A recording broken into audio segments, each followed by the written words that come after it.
결론부터 말씀을 드리자면 3년 동안 독서실에 박혀서 공부만 하면서 추천드립니다. 행동하지 않으면 후회는 없습니다. 안녕하세요 여러분, 유빈스입니다. 제가 커뮤니티에 고민 같이 나눠보자고 하나 올렸었는데요. 오늘 같이 이야기 나눠보는 시간을 가져보려고 해요. 첫 번째는 댓글로 남겨주셨던 건데 관련이 있어서 이걸 같이 가져와 봤어요. 처음에 취업을 준비하실 때도 워홀을 생각했다고 하셨는데 그 당시 취업이라는 선택을 잘 하셨다고 생각하시나요? 아니면 어차피 지금 갈 거 2년 전에 갔다 와서 취업을 하던지 할 걸 이라고 생각을 하시나요? 저는 이거는 자신의 목표랑 욕구를 자세히 들여다봐야 된다고 생각을 해요. 저는 2년 전에 취업을 준비할 때 3년 동안 독서실에 박혀서 공부만 하면서 소속감에 대한 욕구랑 회사 생활에 대한 궁금증이 엄청 컸어요. 새로운 사람들을 만나고 동료들이랑 어울리고 추억을 쌓고 싶다 이것도 있고 회사에 소속돼서 일을 하는 사람들이 되게 멋져 보였던 시기였던 것 같아요. 그래서 저 스스로 이 결핍이 되게 크게 있다는 생각을 했어서 저는 그 당시에 취업을 선택했던 거에 대해서 후회는 없습니다. 그리고 당시에는 제가 어떤 일을 잘하고 어떤 일을 좋아하는지 명확하게 알지도 못하는 상태였어요. 그래서 우선 제너럴한 직무로 들어가서 회사 생활 경험을 쌓아봐야겠다라는 생각을 했었고 이제 막상 일을 하면서 내가 어느 쪽에는 흥미가 있고 어느 쪽에는 흥미가 없는지도 명확하게 알 수 있었고요. 예를 들어서 제가 영업 직무였는데 VOC를 수집하거나 어떤 걸 개선해달라고 전달하는 건 되게 흥미있어 하면서도 매일매일 전화해서 똑같은 이야기를 하는 거는 재미없어 했어요. 이런 식으로 내가 어떤 거에 더 흥미가 있는지를 알 수 있게 됐고요.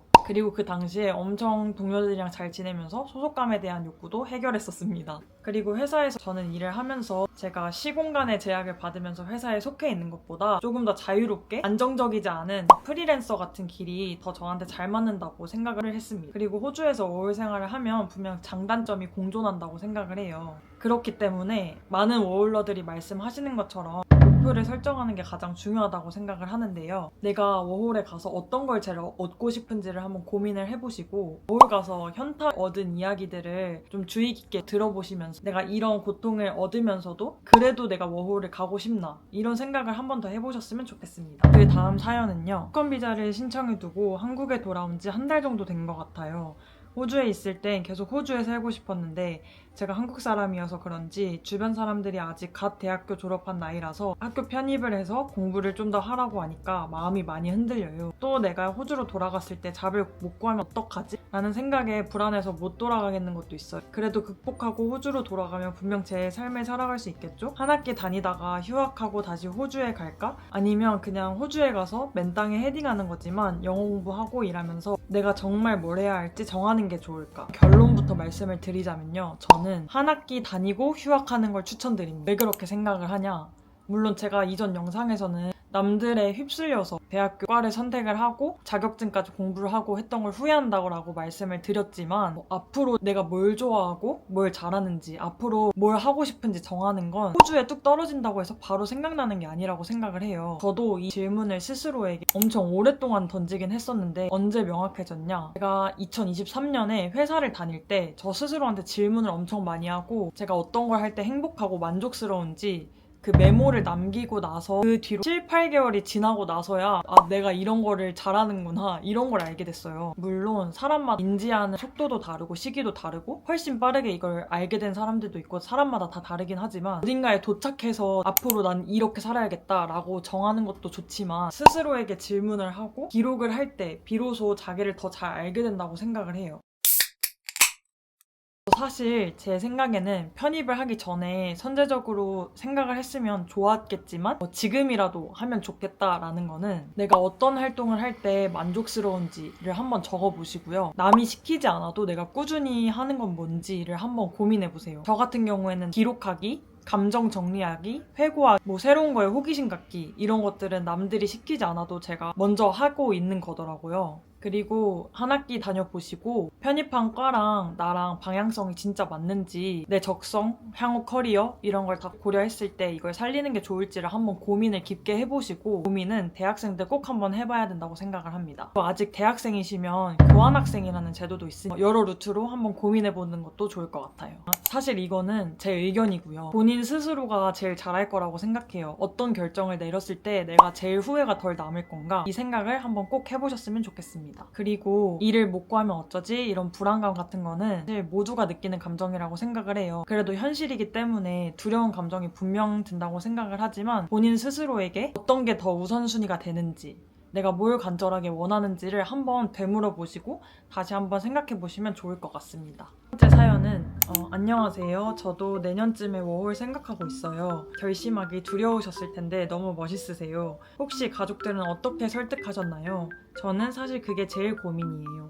고시 생활을 끝내고 나서부터 경제적인 독립을 했어요. 경제적인 독립을 빨리 한 편은 아닌데요. 그리고 육체적으로도 독립을 하고 나서 스스로 제가 모든 걸 결정하고 책임을 져왔기 때문에 가족들의 의견을 크게 신경 쓰지 않았어요. 이렇게 제가 말씀을 드리면 너무 제 입장에서 말씀드린 것 같아서 다시 한번 깊게 생각을 해봤는데요. 독립과 관련을 지어서 생각을 해봐야 될 것 같아요. 우선 워홀을 만약에 생각을 하시고 독립의 경험을 쌓고 싶다라고 하시면 해외로 나가서 바로 독립의 경험을 하셔도 괜찮겠지만 한국에서 경제적이나 육체적인 독립을 먼저 해보시는 것도 전 추천드려요. 그렇게 하다 보면 제 가족들이랑 떨어져서 내가 뭘 좋아하고 원하는지 더 잘 알게 되는 경험을 할 수 있어요. 예를 들어서 내가 돈을 힘들게 벌어서 돈을 쓰는데 내가 진짜 원하는 거에만 쓰고 싶다 이런 생각이 자연스럽게 들거든요. 예를 들어서 저 같은 경우에는 예쁜 옷 입고 맛있는 거 먹는 거 좋아하긴 하는데 뭔가 내가 힘들게 벌어서 돈을 거기에 쓰면 좀 아깝더라고요. 근데 반면에 여행이나 경험 그리고 공부, 교육 이런 쪽에 쓰면 아깝다는 생각이 하나도 안 들었어요. 그리고 자연스럽게 물리적으로 독립을 하다 보니까 저에 대해서 이제 간섭을 크게 안 하시기도 하고 제가 어떤 선택을 하든 그냥 너는 알아서 잘 하겠지 이렇게 믿고 저를 봐주셨던 것 같아요. 그래서 저는 우선적으로 독립을 한번 추천드립니다. 번거롭고 워홀 가서 바로 독립하고 싶다 하면 당연히 그렇게 하셔도 됩니다. 네 번째는요. 사회생활을 하기 너무 싫은데 돈을 벌어야 하니 어떡하죠? 하기 싫은 이유는 사람들 간 서열이 있는 상황을 싫어하고 내가 윗사람이어도 아랫사람이어도 현타가 온다. 심지어 그런 상황에서 그런 사람들과 하루 10시간을 함께하니 삶이 의미 없게 느껴진다 라는 사연입니다. 우선 저도 좀 독립적인 성향이 있기 때문에 정말 공감하고요. 사실 모든 사람이 직장 생활을 하면서 장단점을 다 느끼긴 하지만 유독 이런 게 더 스트레스로 다가오는 성향이 분명 있다고 생각을 해요. 사실 저는 이제 퇴사를 하고 나서 직장 생활의 장점도 되게 크게 느꼈어요. 어떤 점을 느꼈냐면 어쨌든 안정적으로 수입이 들어온다는 게 엄청 사람을 마음 편하게 해주는 건 확실히 맞고요. 그리고 복지에 대해서도 되게 뼈저리게 느꼈어요. 저는 예를 들어서 직장에서 벗어나서 일을 한다고 치면 공휴일 이런 날에도 다 일을 해야 돈을 벌 수 있는 거거든요. 근데 이제 직장에 소속되면 공휴일에도 제가 놀면서 돈을 벌 수 있고 실질적으로 출근하는 날짜를 세보면 정말 생각보다 적다라는 걸 알 수도 있습니다. 특히 5월, 12월에 더 뼈저리게 느꼈어요. 하지만 사연자님 말씀해주신 것처럼 단점도 정말 명확한데요. 근데 이 장단이 나한테 얼마나 크게 오냐 이걸 한번 생각을 해봐야 될 것 같아요. 그래서 제가 두 가지 방안을 생각을 해봤는데요. 첫 번째는 직장에 소속되되 조금 더 독립적인 업무 환경이라든지 사람과 접촉이 적은 직무를 선택하는 것을 추천드리고요. 두 번째는 내가 원하는 삶의 방향성에 가까운 일을 작게 시작하는 거예요. 하루에 10분만이라도 투자해서 공부하고 그 시간을 점점 키워나가다 보면 두 가지 방면을 알 수 있을 것 같아요. 첫 번째는 회사에서 내가 월급을 받는 게 좀 감사하기도 하다라는 생각이 들 수도 있을 거라고 생각이 들고요. 두 번째로는 내가 몇 년 뒤에 독립을 목표로 이 일을 한다라고 하면 성취감도 느낄 수 있고 내가 만약에 이 일이 되게 즐거운 일이라고 하면 좋은 취미로도 자리 잡힐 수도 있을 거라고 생각을 해요. 나만의 길을 따로 갈 수 있도록 방향 설정을 다시 해보자 라고 생각을 합니다. 그래서 제가 여기서 가장 말씀드리고 싶은 건 행동하지 않으면 변화는 없다 라고 말씀을 드리고 싶은데요. 다섯 번째 사연입니다. 30대가 되었는데 같이 시험 준비하던 친구들이 이번에 다 붙었어요. 저만 다시 시작해야 되는 상황에 멘탈이 무너져요. 정말 축하하지만 마냥 축하해주지 못하는 상황이 너무 싫어요. 여태 참아왔는데 갑자기 감정이 터져서 눈물이 나요. 멘탈 잡기가 힘드네요. 이제는 이런 감정을 나눌 친구조차 없어요. 어딘가 누구에게 이 감정을 말하고 싶었는데 이런 기회를 만들어주셔서 정말 감사합니다. 우선 저는 이 마음이 정말 공감이 많이 되고 같이 준비하던 친구들이 먼저 합격을 하는 게 정말 축하하는 일이지만 사실은 좀 속상한 마음도 드는 거 정말 당연한 감정이라고 생각을 해요. 같이 출발을 했다고 생각을 했는데 다들 멀리 가 있는 느낌이 드니까 좀 외로운 마음도 드는 것 같고 내 감정에 대해서 털어놓는 것도 쉽지가 않은 것 같아요. 저도 이런 감정을 느낄 때가 분명히 있었는데요. 지금은 어떻게 생각하냐면 사람마다 속도도 일도 정말 다르다고 생각을 해요. 그래서 지금 당장 같은 방향성을 보고 가는 것처럼 보이지만 10년 뒤 20년 뒤에는 또 아예 다른 삶을 살고 있을 수도 있다고 생각을 하거든요. 그래서 나랑 같은 선택을 했다고 해서 원래 사람은 누구나 가까이 있는 사람이랑 비교를 하게 되는 게 인성이잖아요. 그런 사람마다의 고유성을 생각을 하고 개개인을 놓고 비교를 하는 게 사실 정답이 아니라고 생각을 합니다. 그래서 사연자님은 당장 보기에 뒤처진다고 느끼고 조급해지는 마음이 들고 속상하실 것 같다고 생각을 하는데요. 사연자님이 지금 당장 정말 힘드시겠지만 이 힘든 고통을 받아낼 만큼 그릇이 넓은 사람이고 앞으로 더 넓어질 사람이어서 사연자님에게 이런 시련이 다가온다고 생각을 하고 힘든 과정을 극복을 했을 때 더 단단하고 멋진 사람이 되어 있을 거라고 생각을 합니다. 저도 3년 반 동안 고시 준비를 하고 떨어졌을 때 되게 막막하기도 하고 슬픈 감정이 많이 들었던 것 같아요.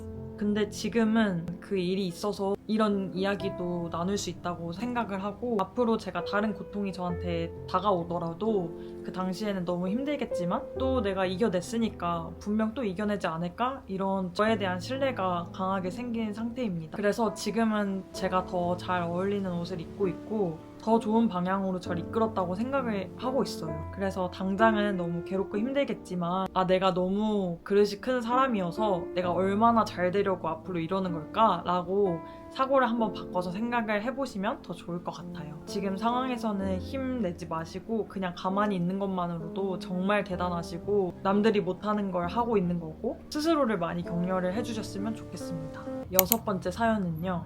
인생은 기분 관리다 라는 말을 어디선가 봤는데 요즘 더 크게 와닿아요. 살면서 수백 번은 더 느껴본 감정일 텐데 저는 왜 또 이렇게 처음인 것 마냥 휘청이는 걸까요? 유빈스님은 기분 관리를 어떻게 하시는지 궁금해요. 우선 저는 제가 우는 걸 엄청 영상에 많이 올렸었거든요. F이고요. 저도 감정에 좀 쉽게 휘둘리는 경향이어서 이걸 어떻게 해결해야 되는지 방법을 좀 알고 있는 편인 것 같아요. 감정 관리에서 가장 중요하게 생각하는 건 감정을 컨트롤하려고 하지 않는 거라고 생각을 해요. 왜냐? 감정은 정말 자연스러운 거예요. 내가 이거를 억누르려고 하면 더 터져요. 그렇기 때문에 감정이 딱 올라올 때 있는 그대로 느끼고 그 감정에 머무르고 내가 왜 그런지 이해해주려고 곰곰이 생각을 하다 보면 그래서 힘든 감정이 몰려올 때 나 왜 또 이러지? 나 진짜 너무 나약한 것 같아. 나는 왜 맨날 이럴까? 라고 생각을 하기보다는 이런 감정이 또 올라왔구나. 그래 지금 많이 힘든가 보다.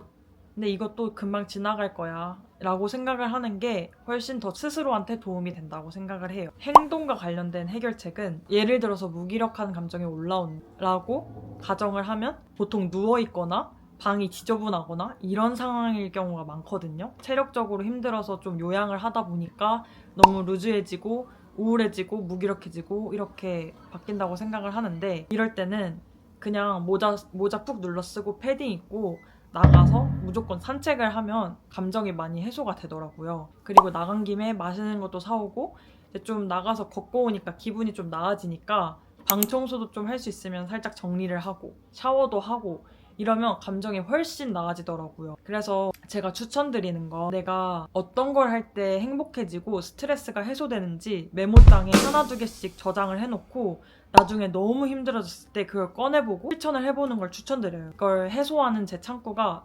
산책이랑 기록, 감성적인 책 읽기 이렇게 3가지만 하면 무조건 기분이 나아지더라고요. 아무튼 여기까지 뉴빈스의 고민 상담소였고요. 제 의견이니까 참고해주시고요. 여러분의 의견도 댓글로 많이 달아주세요. 좋아요랑 구독 부탁드릴게요. 안녕.